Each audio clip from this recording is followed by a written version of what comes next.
At my engagement party, my fiancé's ex-girlfriend suddenly showed up uninvited, and the whole room fell silent. 3 weeks later, she called me in desperation, saying, "I have ruined everything. Please take me back." That first, shattering moment 11 days ago was the one I keep replaying. It was supposed to be perfect. 32 years old, successful career, a meticulously planned life in a modern U.S. city. I had found stability, and in my book, stability was the highest form of love. The engagement party was the physical manifestation of that stability. My parents hosted at their house in the suburbs. My mother had gone overboard, as she always did, hiring caterers, renting farm tables, and stringing hundreds of delicate white lights across the backyard. It was late September. The air was crisp but not cold, smelling faintly of the catered Italian food and the expensive bourbon being served at the bar. 75 people were there, a careful blend of my family, his family, and our shared friends. Every single person who mattered to me was there to witness the scaffolding of my future being built. I was talking to my cousin near the dessert table around 8:30 that Saturday evening when I noticed the shift. A ripple of confusion started at the side gate. People stopped mid-sentence and turned their heads. I assumed a guest was being overly loud, maybe making an entrance after too many cocktails. Then Connor, my best friend, said my name in a strangled whisper. When I turned, I saw her, Ivy. I knew her instantly from the few faded photographs EMTT had left on his cloud drive. She was tall with dark, heavy hair, wearing a fitted crimson dress that drew attention to what was definitely a pregnant stomach. She looked maybe 5 months along, enough that it was impossible to ignore. A ridiculous, fleeting thought crossed my mind that this had to be a setup for a terrible reality show, or perhaps a prank. Why would his ex-girlfriend, the one who supposedly did not want to settle down, show up here, at this time, in this condition? The live band quieted, and the silence became crushing. Ivy stood just inside the gate, perfectly framed by the string lights, and spoke. Her voice was steady and loud enough to cut through the last lingering conversations. She said she was sorry to interrupt, but there was something everyone needed to know. The composure of the crowd fractured. The sound of the clattering cutlery and the low thrum of the bass went out of sync with my vision. The world narrowed to Ivy, perfectly still under the lights. She did not mince words. She announced that she and EMTT had been seeing each other for the past year. She announced that the child she was carrying was his. Then, she delivered the final blow. He had been planning to leave me as soon as she was ready to be with him for real. I stood there, a spectator in my own destruction. My brain simply refused to process the information, entering a state of high alert numbness. I kept waiting for EMTT to rush over, laugh, and explain that she was insane or confused, to make the trauma make sense. He appeared, but not with denial. He came pushing through the crowd with the kind of pure panic I had only ever seen on television. He rushed to Ivy and tried to grab her arm, whispering frantically, but she pulled away, and still speaking loudly, said she was done hiding. She opened her purse and pulled out a stack of documents, ultrasound photos clearly listing his name, EMT's name, as the father. She claimed to have hundreds of text messages proving his continued commitment to her. My parents were rushing toward me, my mother's hand clamping onto my arm like a vise, trying to hold me upright. 75 people were staring at me, watching my entire life unravel. Ivy looked directly at EMTT and asked him the single question that destroyed us both. She was ready now. She was ready for marriage, ready for family. What was his choice? I waited for the lie to end, for him to choose the life we had built. Instead, EMTT started crying. He looked at me, his face crumpled, and said he was sorry. He admitted he had made a mistake. Then came the true horror: he still loved her. He had never stopped loving her. Our 3-year relationship, the dates, the holidays, meeting my family, the incredibly romantic proposal a year ago. All of it, he choked out, was just him killing time, taking a break, waiting for Ivy to return to him. I was the placeholder, the one who kept his life moving while his true choice was unavailable. My father lunged. My brothers had to physically restrain him, yelling things I had never heard them say. My mother was sobbing. EMT's parents stood frozen in disbelief. EMT just stood there crying, saying he was sorry, while Ivy stood beside him triumphant, one hand resting possessively on her stomach. Then he left. He actually left with her. He got into her car and drove away from our engagement party, from my parents' house, from the life we were supposed to build together, without looking back once. The party, obviously, was over. I was driven home by Connor, sinking into the numb certainty that the man I thought I knew did not exist. I still have not slept a full night since. The physical pain of the shock gave way to a blinding, internal fog of questions. Was any of it real? For the first few days, the only feeling I could reliably access was numbness. My parents had been amazing, my mother canceling the venue deposits and catering bills while my father quietly handled the torrent of messages coming in from the 7-5 guests. My phone, however, became a torture device. It was constantly buzzing, a vibrating reminder of the life that had just exploded. EMT was relentless. I had blocked him everywhere immediately after Connor drove me home, but somehow, he found new ways to contact me. He created burner email addresses. He sent messages through mutual friends. That first night alone, he must have tried to call or text over 50 times. The messages were a pathetic stream of denial and self-pity. "I am so sorry, Matthew," I panicked. "It was a mistake." She manipulated me. "You know I love you. You are the one I want." It was not what it looked like. I need to explain. "Please just talk to me 1 minute. Do not throw away 3 years for a moment of chaos." I read only a few of them, my stomach churning with pure disgust, and deleted them without reply. What was there to say?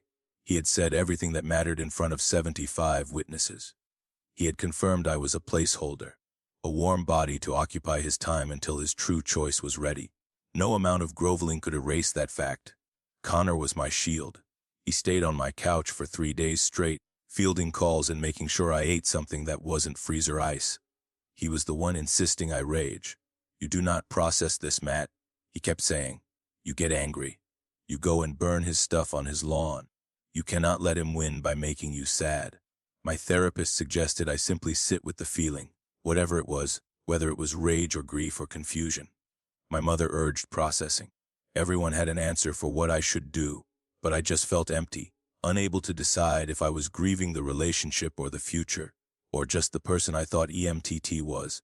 The family rotation to keep me company worked for a week until the pressure shifted from EMTT to his family. His sister Amanda had been genuinely apologetic, but I had blocked her too, needing a clean break. Then, his mother Wilma started calling my mother daily. I was at my parents' house on a Wednesday evening for dinner. We were just finishing pot roast, the scent of which brought a painful normalcy to the atmosphere, when someone started pounding on the front door. Not a polite knock, but a furious, insistent hammering. My dad went to answer it, and I heard his voice rise sharply, demanding to know what was happening. Then Wilma walked into the dining room. My father was right behind her, red-faced and furious, but Wilma was already talking, moving with the frantic, determined energy of a person who has crossed a boundary and knows it.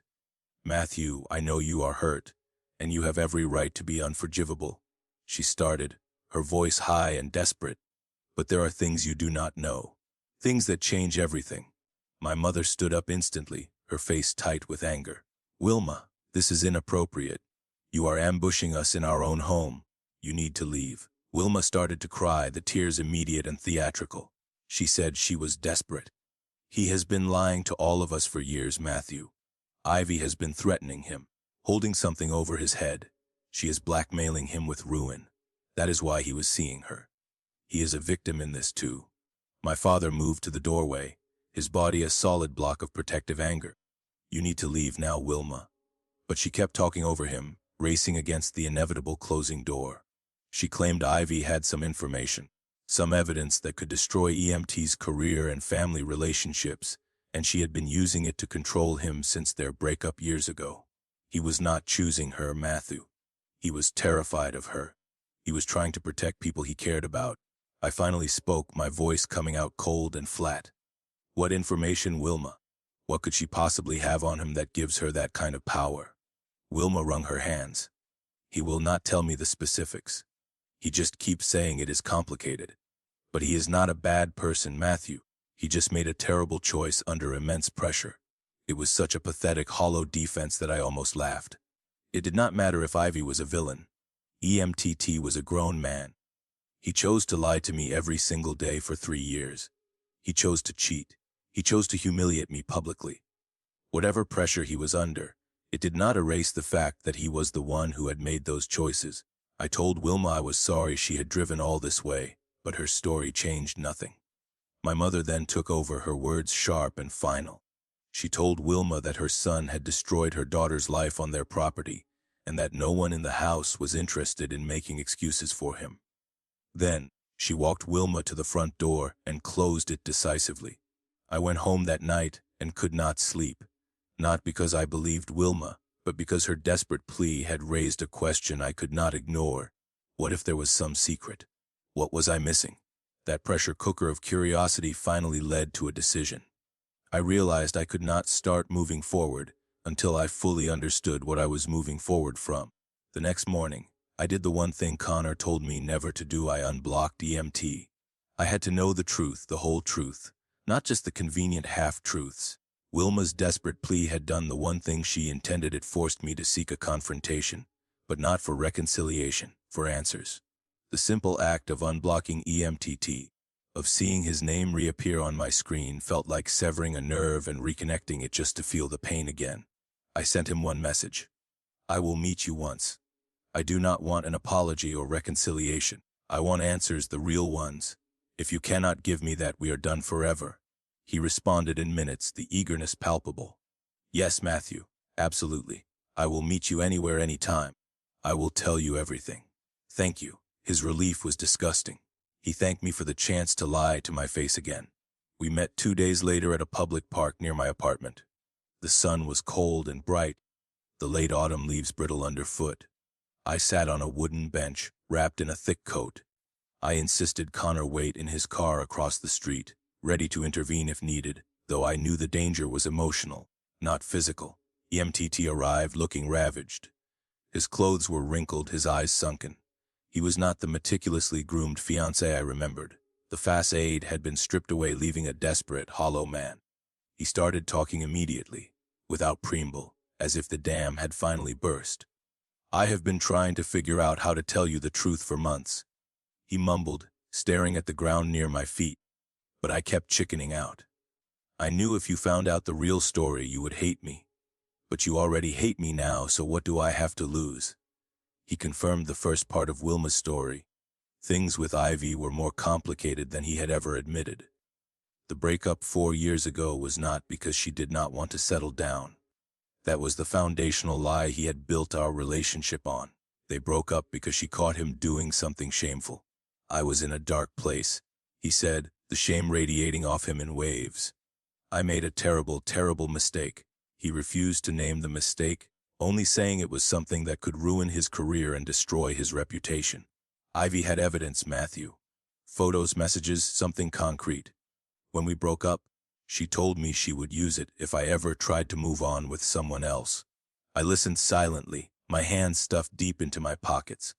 He claimed he thought she was bluffing. He tried to date, but every time he got serious, Ivy would surface with reminders of what she had. She would threaten to send the evidence to his job, his parents, anyone who mattered. Then I met you, he continued, finally looking up, his eyes pleading. Falling for you was not the plan. I was supposed to be miserable and alone. That was her punishment. But I fell in love with you. I thought finally I could have a normal life. He described a slow, terrifying escalation as our relationship deepened. When we moved in together, Ivy demanded a meeting. When we got engaged, she demanded intimacy and time. She said if I didn't do what she wanted, she would send everything to you, to your parents, to everyone on the engagement list. I felt trapped. I was trying to figure out how to stop her, how to end it without destroying my life. I asked him the crucial question, the one that exposed the true moral cowardice. Why didn't you just tell me, EMTT? Why didn't you come to me and say, I have a terrible past and she is threatening me. Let us decide together if we stay together. His answer was soft, defeated, and entirely selfish. I was scared, Matthew. What I did was bad enough. I could not risk losing you completely. I thought I could manage the double life rather than lose you over a secret I was trying to outrun. He was not confessing a sin. He was justifying 3 years of convenience. We moved on to the night of the party. He swore that he did not mean what he said. Ivy had texted him that morning, threatening to send the evidence to every single guest if he did not publicly choose her. She had somehow gotten the guest list. He said he panicked, that his brain shut down, and he said whatever he thought would make her stop the destruction. The words, "I still love her," were, according to him, a desperate, last-second attempt to save his reputation. Finally, I asked the last question, the one about the betrayal in her stomach. "Is the baby yours?" He paused, a flicker of his old, polished self returning, smoothing over the lie before he delivered it. "I do not know, Matthew. I really do not. We were together, yes, but I was always careful. She has refused to do a paternity test. That makes me suspicious. I think she is just using the pregnancy to trap me completely now that she has lost control." I did not know what to believe. The blackmail story was plausible. It explained the affair, the panic, the desperation. But his refusal to name the secret, his denial of the baby's paternity, those were holes, glaring, enormous holes. Connor, waiting in his car, texted me, "He is lying about the baby. He is a coward." And my heart agreed. The story was incomplete, but even the partial truth was enough to show me the full extent of the dishonesty I had lived with for 3 years. I thanked him for his honesty, knowing I was thanking him for a compromised truth, and walked away, more confused and distrustful than before. The man who truly loved me would have risked everything for honesty. EMTT risked everything for convenience. I knew EMT's story was incomplete, but I was not prepared for the truth to be delivered by the one person I thought I was finally free of. After our strained meeting in the park, I had cut contact again, feeling a brittle sort of relief. The blackmail story, however thin, provided a small, intellectual shield against the emotional void. It allowed me to categorize him as a desperate fool rather than a cold-blooded deceiver. For 2 days I held on to that small distinction. Then the message arrived. It was an Instagram request from an account with no profile picture, no posts, and an entirely generic handle. The message simply said, "I know what he did. If you want to know too, meet me." Below that were the coordinates: a cafe downtown, tomorrow at noon. Connor was frantic. "Absolutely not, Matt. This is insane. This is how people end up in true crime podcasts. Block it. It has to be Ivy trying to mess with you." My mother was equally firm. "You have all the information you need. He betrayed you. That is the only fact that matters." But the need for certainty, the desperate urge to know if the last 3 years of my life were built on 0.5 truths or 0.5 lies, was an itch I could not leave unscratched. The shame of being deceived was less tolerable than the risk of meeting a stranger. I told Connor I was going, and he insisted on coming along, hovering in his car 200 feet from the entrance, ready to dial 911. I arrived at the cafe downtown at 11:45 in the morning. I ordered a black coffee I did not intend to drink and found a seat near the window, watching the door. The minutes dragged by, slow and heavy with expectation. Noon passed, 12:30, 12:45. Nobody came. The account had sent the message and disappeared. Whoever it was, they had either chickened out or, more likely, they had been messing with me all along. I felt a deep wave of foolishness wash over me. I had been so desperate for a revelation that I had ignored every warning. Connor drove me back to my apartment. I spent the rest of the day feeling utterly stupid, defeated not by EMTT or Ivy, but by my own desperate curiosity. But while I was sitting in that cafe waiting for a ghost, Ivy had been at my apartment. My neighbor, Bethany, texted me around 1 o'clock, asking if I was okay. She said a woman had been standing outside my door for almost an hour, looking around.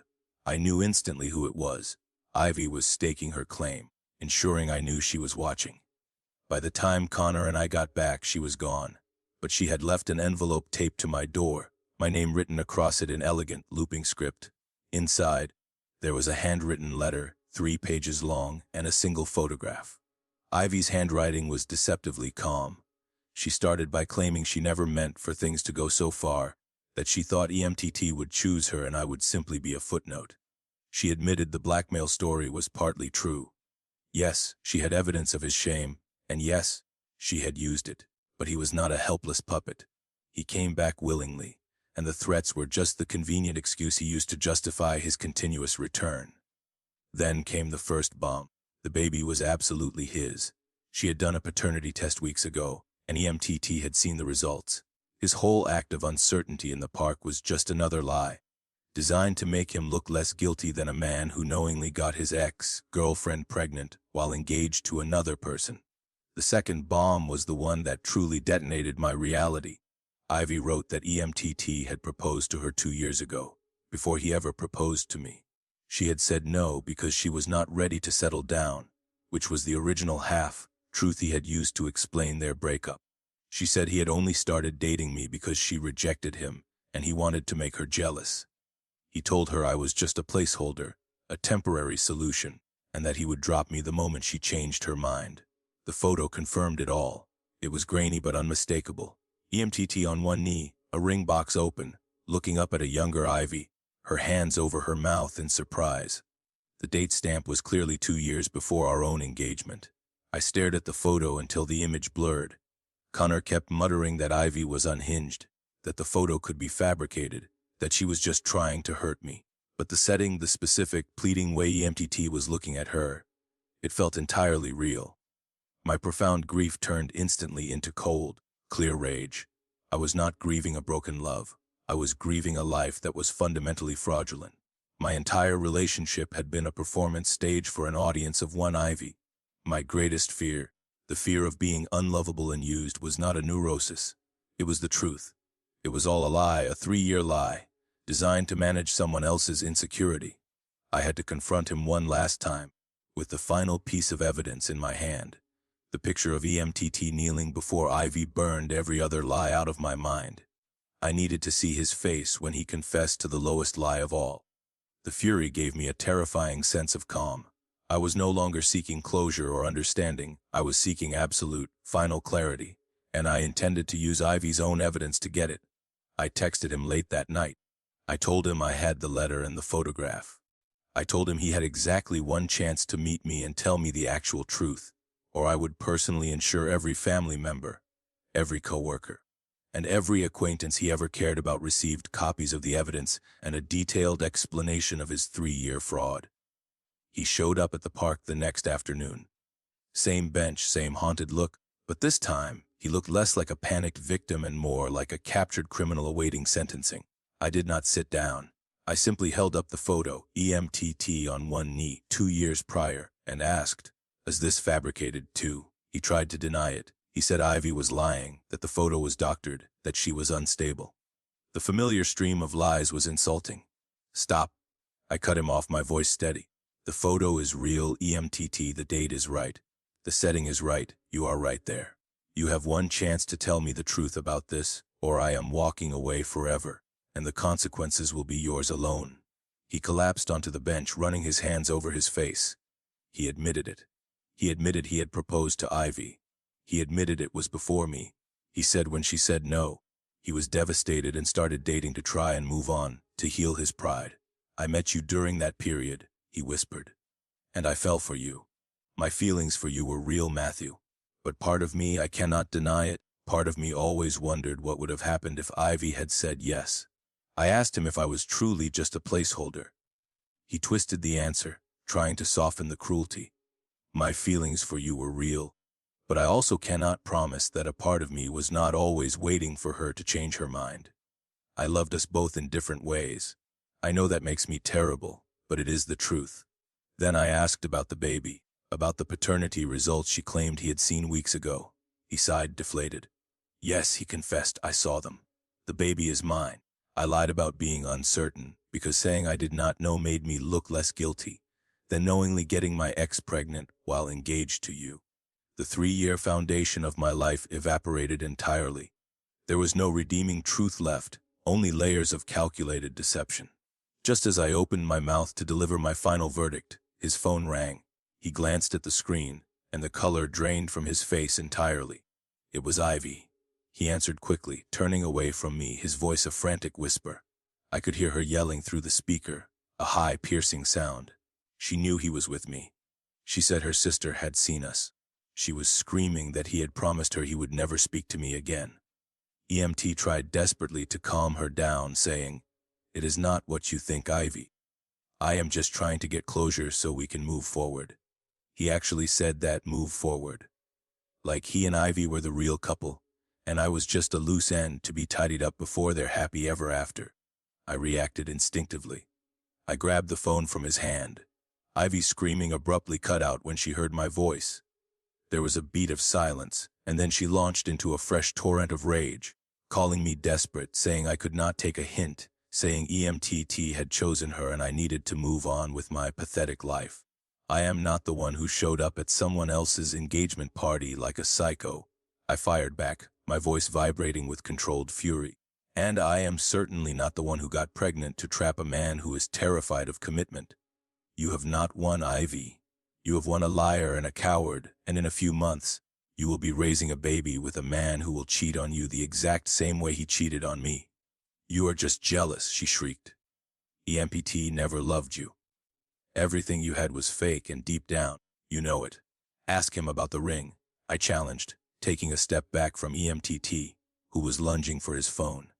Ask him if the ring he gave you looks similar to the one he gave me. Ask him if he recycled his proposal speech too, or if he bothered to come up with something original the second time around. She went silent. I felt EMTT's hands clawing at my jacket, but I ignored him. You are not special, Ivy, I continued, staring at the phone. I am not special. We were both just options he kept warm until he figured out what he actually wanted. The fact that he chose you does not make you the winner. It just makes you the final option. Ivy hung up.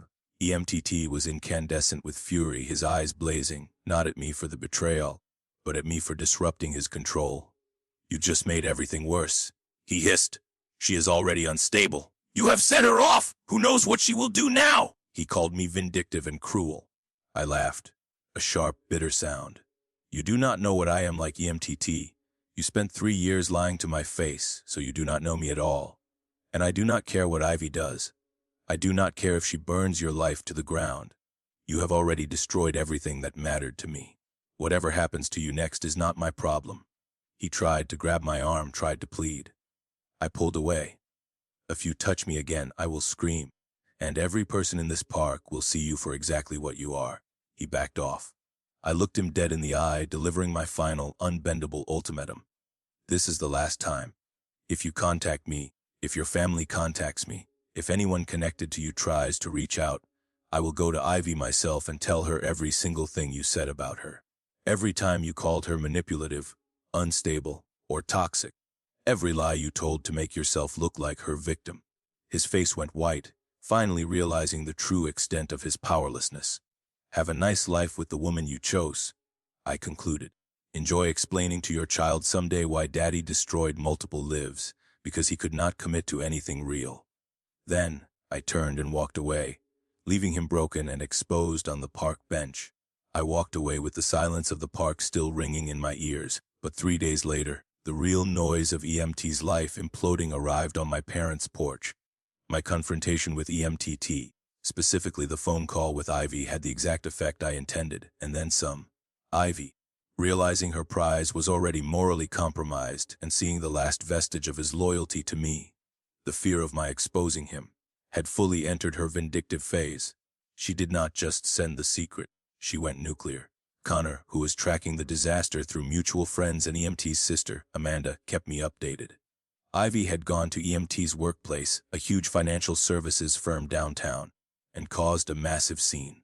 She did not just email the HR department, she showed up pregnant, screaming details about the affair, the engagement party disaster, and the fact that he was the father.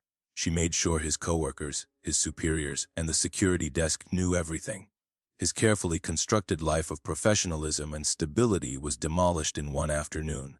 The original, unnamed secret was now irrelevant. The immediate public shame was worse. I felt nothing. The emotional well was dry. I was watching a poorly written, highly dramatic movie about a man I used to know, and the only emotion I experienced was a cold, distant satisfaction. 3 days after the park confrontation, my parents and I were having a quiet evening, trying to reclaim some of the normalcy that had been stolen. We were in the kitchen when the aggressive, familiar knock hit the front door. My father answered it instantly, his face clouding with fury. He tried to close the door immediately, but Wilma, EMT's mother, was on the porch again, and this time she was not alone. EMTT was with her. Wilma stuck her foot in the gap, preventing the door from closing, and started speaking in a frantic rush. "We need your help, Matthew!" "Please, you have to talk to us," she pleaded, ignoring my father's sharp command to leave. "Ivy has completely lost control. She went to his workplace. She has ruined his job. He is going to lose everything. His reputation is destroyed." My father stood firm. "Wilma, you are trespassing. Leave now or I am calling the police." EMTT pushed slightly past his mother, looking utterly defeated, but still trying to maintain a shred of control. "Ivy has gone nuclear, Matt. Everything is out now. The secret, all of it. My life is falling apart, and you are the only one who can stop her." My mother stepped up beside my father, her eyes narrowed with disdain. "Why, precisely, is this our problem, Wilma? Why are you bringing your son's failure to our house?" Wilma's answer was unbelievable. "Because Matthew provoked her. Your phone call, Matthew, that set her off." "If you had just left things alone like a normal person, none of this would be happening. She thinks you are a threat."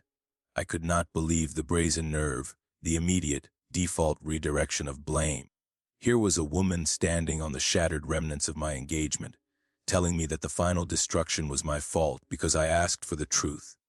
"Your son cheated on me for our entire relationship," I stated, my voice low and steady.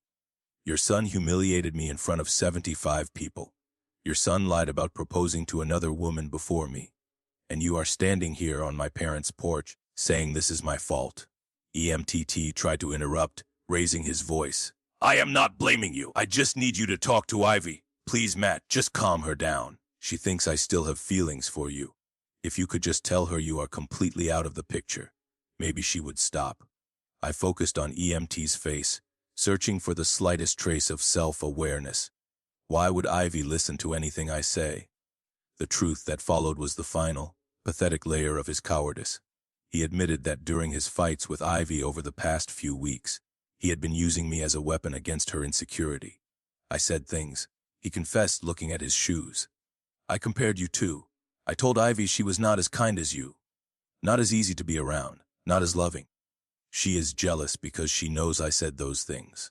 Even while choosing Ivy, while begging for reconciliation with her, he had been using me to manipulate her emotions, keeping both of us destabilized and fighting for his attention. He was truly a man who could not love without pitting his options against each other. My father had heard enough. "Get off my property. Now, if you are not gone in the next 30 seconds, I am calling the police and I will press charges for trespass." EMTT, panicked by his father's unwavering fury, made one last desperate appeal to me. "I am so sorry, Matthew. I know I ruined everything. I loved you, really loved you, and losing you is the worst thing that has ever happened to me." I finally found the words that closed the door, not just the physical door, but the emotional one. "No, EMTT, losing me was not the worst thing. The worst thing was that you never had me. Not really. You cannot have someone when you are lying to them every single day. The man you thought you loved does not exist, because I would never have been with you if I knew the truth. Whatever feelings you had were for a relationship built on nothing." Then, I closed the door firmly in his face. The sound was flat and final.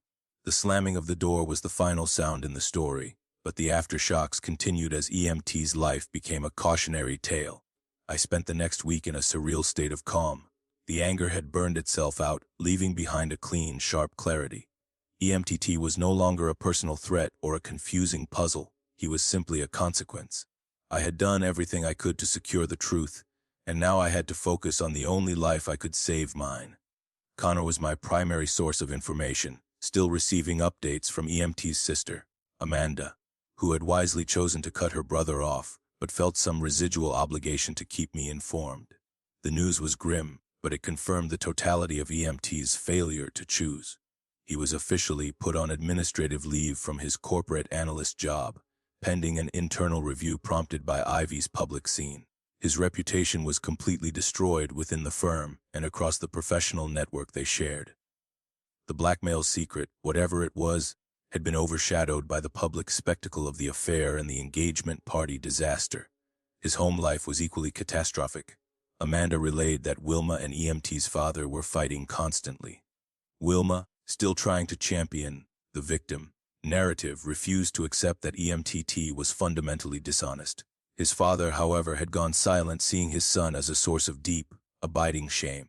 They were fighting about money, about whether to fund his legal defense against the company, and whether they should financially cut him off entirely.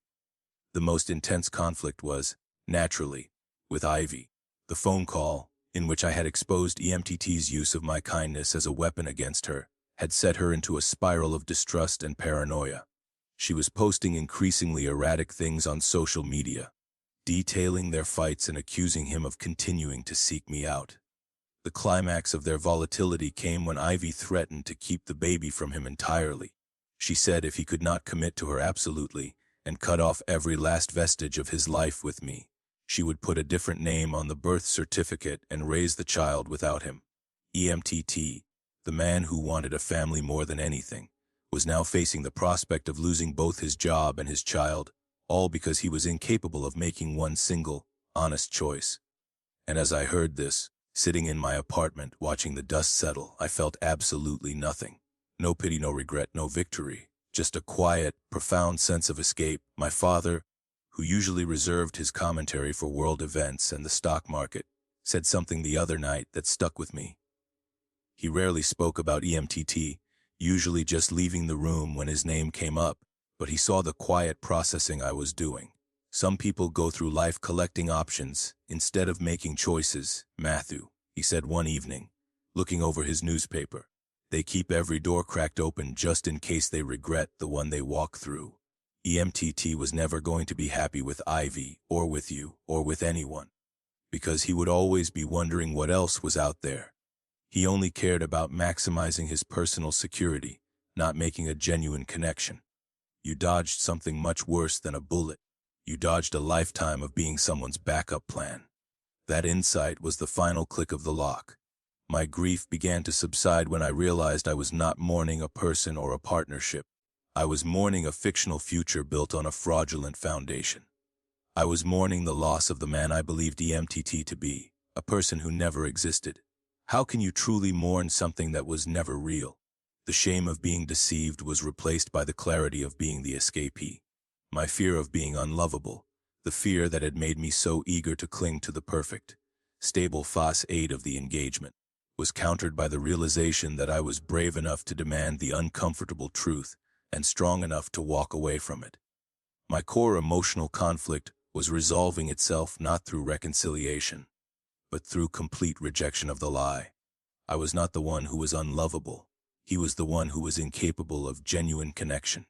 The pain of the public humiliation felt small compared to the immense relief of knowing I would not have woken up next to that lie for the next 50 years. I was bruised, yes, but I was finally free of the constant need to be EMTT's carefully managed option. The time for mourning the deception was over. Now it was time for the quiet, honest work of building a life based only on truth. I had achieved final emotional closure, realizing my identity was not tied to his failure, but to my own hard-won freedom. The dust settled, leaving behind the wreckage of his life, but for me, there was only the strange, quiet relief of a clean slate. It has been 1 month since the engagement party, and 1 week since I closed the door on EMTT for the final time. The chaos has receded. The incessant buzzing of my phone has stopped. I feel lighter, unburdened by the tremendous effort it took to sustain a relationship that was built on his lies and my desperation for stability. The fear of being unlovable, the quiet terror that had driven me to embrace a partnership that felt safe and predictable, has been replaced by a quiet confidence. I survived the absolute worst-case scenario, public humiliation and total betrayal. There is nothing left for him to take. I started making small changes. I did not move out of my apartment, but I reorganized it completely, purging every single item that reminded me of our life together. The things I could not throw away, like the expensive espresso machine we bought, I packaged up and donated to a charity far across the city. The apartment felt different, not empty, but finally mine. Connor has been instrumental, pushing me not to date, but to simply live honestly.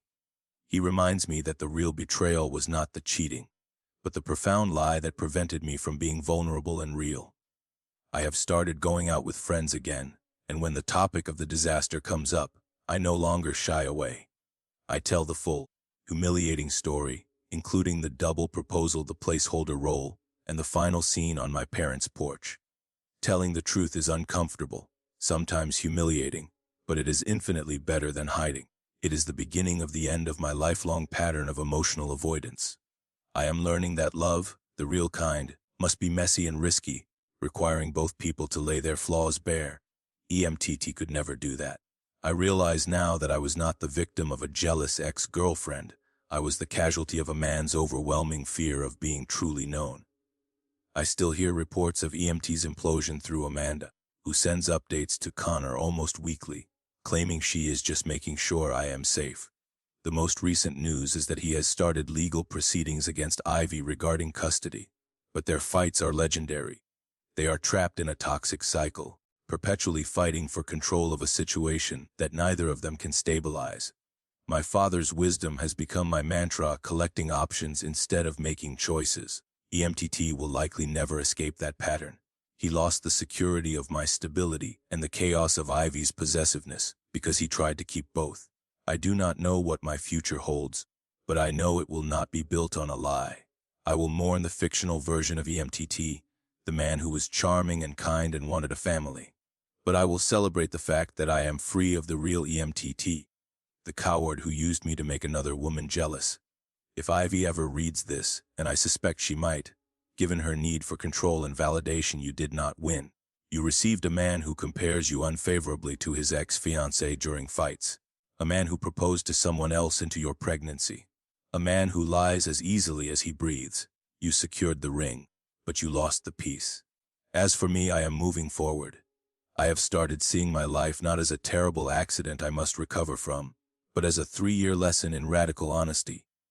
The worst thing that could happen already did, and I walked away from it with my dignity. I am no longer someone's option or their temporary solution. I am only Matthew, and that is finally enough.